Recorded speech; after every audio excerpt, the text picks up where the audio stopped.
নমস্কার বন্ধুরা, Soma kitchen with travel বক্সে তোমাদের সকলকে স্বাগত। আজকে আমি একটা নতুন রেসিপি করে তোমাদের দেখাবো এঁচোড়ের বিরিয়ানি। তাই এঁচোড়টাকে খুব সুন্দরভাবে আমি কেটে নিয়েছি, তারপরে পরিষ্কার করে ধুয়ে নিয়েছি। এবার এই এঁচোড়টাকে সিদ্ধ করব। এবার একটা পাত্রে আমি জল দিয়ে দিয়েছি, গ্যাসও ধরিয়ে দিয়েছি, জলটা গরম হয়ে গেছে। এবার এই এঁচোড় কটা ওই জলের মধ্যে আমি মিশিয়ে দিলাম। এবারে এই এঁচোড়টা সিদ্ধ করার জন্য একটু হলুদ আর লবণ দিয়ে দেবো। একটু হলুদ দিয়ে দিলাম, একটু লবণ দিয়ে দিলাম।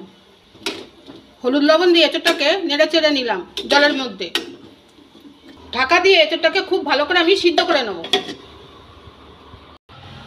আর একদিকে আমি পাত্র একটা নিয়ে নিয়েছি, তার ভেতরে আমি জল দিয়ে দিচ্ছি। জলটাও আমার গরম হয়ে গেছে। এবার এঁচোড় বিরিয়ানি করার জন্য আমি কটা আলু কেটে নিয়েছি, সেই আলুগুলোকে আমি জলের মধ্যে দিয়ে সিদ্ধ করে নেব। জলের মধ্যে হলুদ আর লবণ দিয়ে দেবো। একটু হলুদ দিয়ে দিলাম, খুব সামান্য একটু হলুদ দিয়ে দিলাম, আর একটু লবণ দিয়ে দিলাম। হলুদ লবণ দিয়ে আলুটাকে সিদ্ধ করলে খুব ভালো লাগে, একটু কালারও এসে যাবে। আলুগুলো খুব ভালোভাবে সিদ্ধ হয়ে গেছে, এবার তুলে নেব।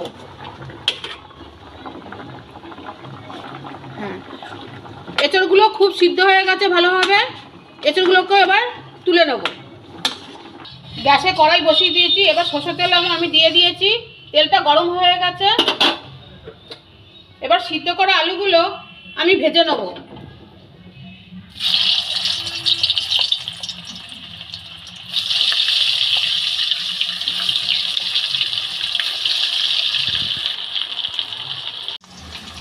আলুগুলো খুব ভালো করে ভাজা হয়ে গেছে, এবার তুলে নেব।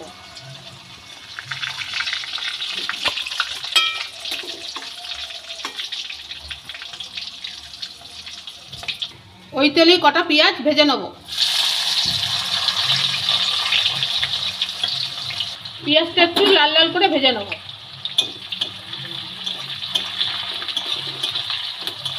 বেরেস্তা ভাজা হয়ে গেছে, এবার আমি তুলে নেব।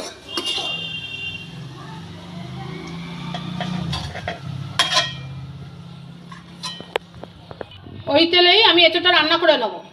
কটা গোটা জিরে আমি দিয়ে দিলাম, 2-3টে তেজপাতা দিয়ে দিলাম, কেটে রাখা পেঁয়াজগুলো দিয়ে দিলাম তেলের মধ্যে।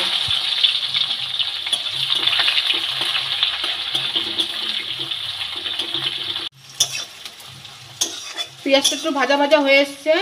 এবার সিদ্ধ করা এঁচোড়গুলো আমি পেঁয়াজের সাথে মিশিয়ে দিলাম।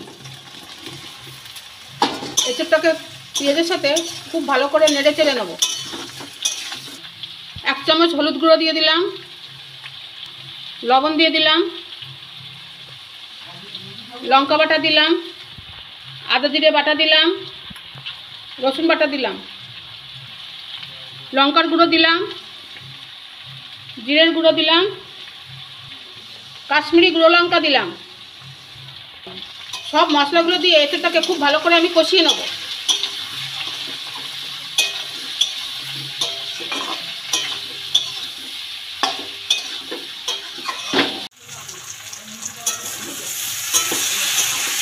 এঁচোড়গুলো খুব ভালো করে কষানো হয়ে গেছে,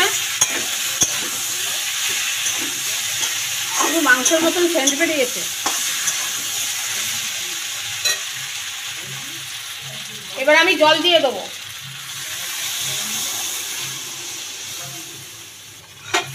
জলটা দিয়ে এঁচোড়গুলোকে খুব ভালো করে আমি নেড়ে নেব। এবার ঢাকা দিয়ে দেবো। ঢাকাটা দিয়ে দিলাম, ঢাকাটা আবার খুলে দিলাম। দেখো বন্ধুরা, এঁচোড়টা খুব ভালোভাবে রান্না হয়ে গেছে, আর খুব সুন্দরভাবে সিদ্ধও হয়ে গেছে, কালারও এসে গেছে। এবার একটু সামান্য গরম মশলা দিয়ে আমি এঁচোড়টাকে নামিয়ে নেব। 1 চামচ গুঁড়ো গরম মশলা আমি দিয়ে দিলাম। গরম মশলা দিয়ে এঁচোড়টাকে খুব ভালো করে নেড়ে নিলাম। এবার একটু রান্না হয়ে গেছে, এবার নামিয়ে নেব।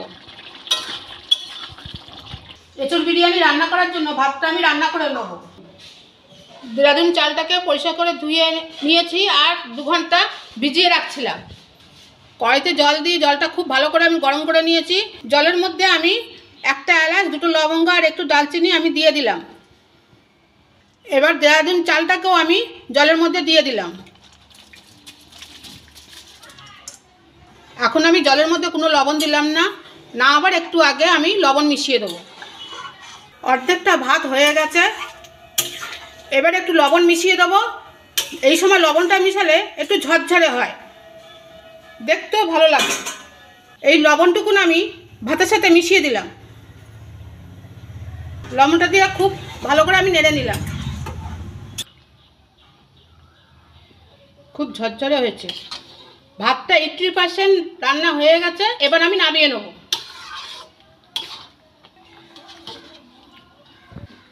জল ঝরিয়ে ভাতগুলোকে আমি তুলে নেব।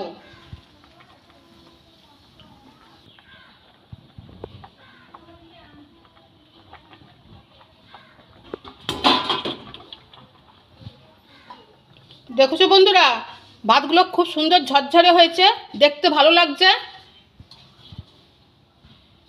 এইভাবেই সব ভাতগুলো আমি সাঁচা দিয়ে ছেঁকে ছেঁকে তুলে নেব।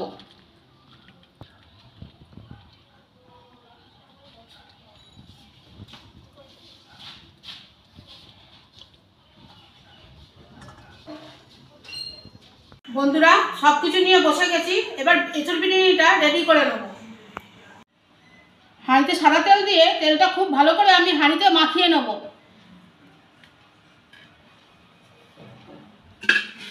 দেখো বন্ধুরা, এরকম হাঁড়ির গায়ে তেলটা মাখিয়ে নিচ্ছি। তেলটা দিয়ে আমি হাঁড়িতে খুব ভালো করে মাখিয়ে নিয়েছি। এবার এঁচড়ের সাথে যে তেজপাতাটা আমি দিয়েছিলাম, সেই তেজপাতাটা আমি হাঁড়িতে আগে দিয়ে দেবো।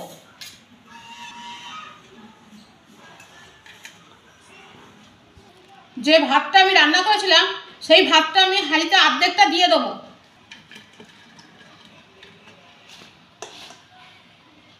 ভাতটাকে খুব ভালো করে একটু ছড়িয়ে দিতে হবে, তাই আমি ছড়িয়ে দিচ্ছি। দেখো বন্ধুরা, অর্ধেকটা ভাত আমি খুব ভালো করে হাঁড়ির ভেতর বিছিয়ে দিয়েছি। এবার ভাতের মধ্যে সামান্য একটু লবণ ছড়িয়ে দেবো।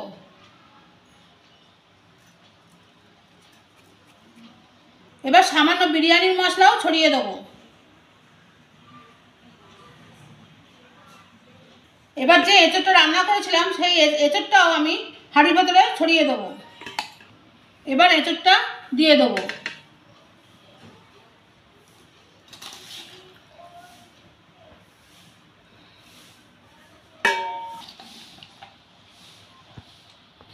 এবার বাকি ভাতটা দিয়ে দেবো, ওরকম ছড়িয়ে দেবো ভাতটাকে।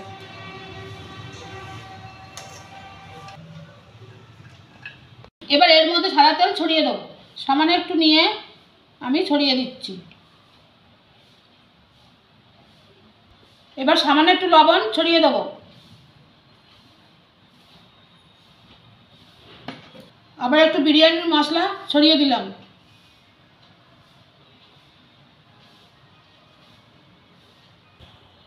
আমি খানিকটা দুধ নিয়ে নিয়েছি, এর মধ্যে একটু গোলাপ জল মিশিয়ে দেবো।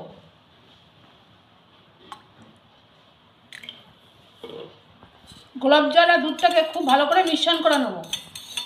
এবার এর মধ্যে 3-4 ফোঁটা আতর মিশিয়ে দেবো।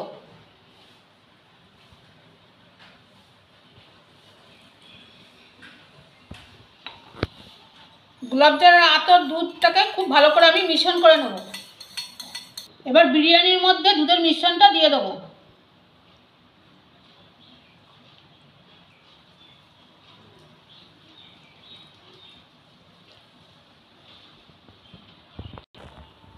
এবার বাকি দুধটার মধ্যে একটু ফুড কালার মিশিয়ে দেবো।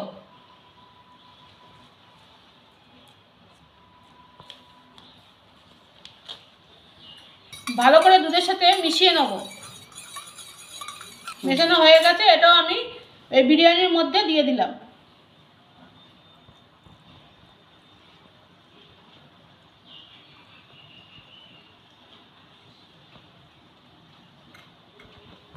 খুব সামান্য একটু গোলাপ জল দিয়ে এটাকে ধুয়ে নেব।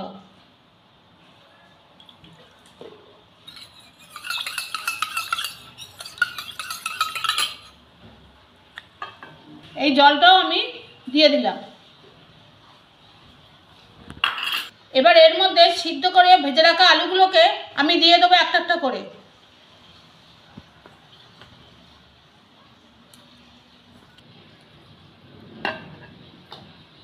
এবার ভেজে রাখা বেরেস্তাগুলোও আমি দিয়ে দেবো।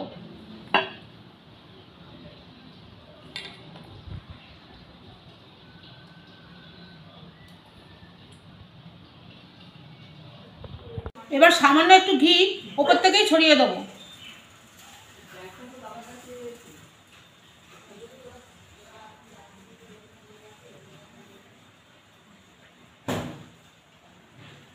বিরিয়ানি সাজানো হয়ে গেছে, এবার গ্যাসে বসিয়ে দেবো। তাই জন্য ঢাকা দিয়ে দিলাম। গ্যাস অন করে চাটুটা বসিয়ে দিয়েছি। এবার এই বিরিয়ানির হাঁড়িটাই চাটুর ওপরে বসিয়ে দেবো। তোমরা চাইলে সাইড দিয়ে আটা দিয়েও বসিয়ে দিতে পারো। আমি একটা ভারী গামলা এর ওপরে চাপা দিয়ে দেবো। গ্যাস লো করে 30 মিনিট স্টিম দিয়ে দেবো। এবারও একটু বিরিয়ানির হাঁড়ির ওপরে আমি একটা ভারী গামলা বসিয়ে দিলাম। এইভাবে 30 মিনিট ধরে বিরিয়ানিটা রান্না হবে। বন্ধুরা, 30 মিনিট হয়ে গেছে। এবার আমি গ্যাসটা বন্ধ করে আমি এইভাবেই 5 মিনিট রেখে দেবো। তারপরে তোমাদের দেখাচ্ছি বিরিয়ানিটা কেমন হয়েছে। এবার গ্যাসটা বন্ধ করে দিলাম। দেখো বন্ধুরা, বিরিয়ানি নিয়ে চলে এসেছি। কত সুন্দর হয়েছে, বেশ দেখতে ভালো লাগছে। দেখো বন্ধুরা, বিরিয়ানিটা কত সুন্দর দেখতে হয়েছে। তোমরাও বাড়িতে এইভাবে এঁচোড় বিরিয়ানি রান্না করে খেয়ে দেখবে, ভালো লাগবে।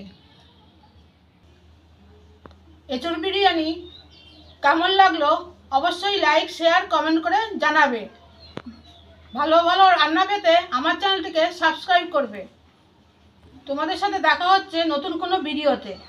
তোমরা সবাই ভালো থাকবে, সুস্থ থাকবে।